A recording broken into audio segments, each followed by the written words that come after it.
बाब 3। एक ही कपड़े को लपेटकर उसमें नमाज पढ़ना। 231 उम्मे हानी बिनते अबू तालिब रजी अल्लाहु अन्हा की वह हदीस जिसमें फतह मक्का के दिन नबी सल्लल्लाहु अलैहि वसल्लम की नमाज का बयान है, नंबर 199 गुजर चुकी है। 232 उम्मे हानी की इस रिवायत में यह इजाफा है कि उन्होंने फरमाया, रसूलुल्लाह सल्लल्लाहु अलैहि वसल्लम ने एक ही कपड़ा अपने चारों तरफ लपेटकर 8 रकात नमाज पढ़ी। जब आप नमाज से फारिग हुए तो मैंने अर्ज किया, ए अल्लाह के रसूल सल्लल्लाहु अलैहि वसल्लम, मेरे मादरजाद, मेरी माँ के बेटे अली मुर्तजा रजी अल्लाह अन्हु एक आदमी हुबैरा के फलां बेटे को कत्ल करने का इरादा रखते हैं।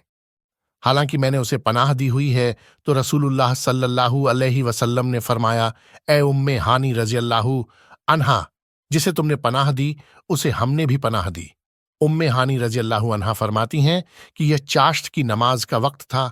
233 अबू हुरैरा रजी अल्लाह अन्हु से रिवायत है कि एक साथी ने रसूलुल्लाह सल्लल्लाहु अलैहि वसल्लम से एक कपड़े में नमाज पढ़ने का हुक्म पूछा तो रसूलुल्लाह सल्लल्लाहु अलैहि वसल्लम ने फरमाया, क्या तुम में से हर एक के पास 2 कपड़े होते हैं?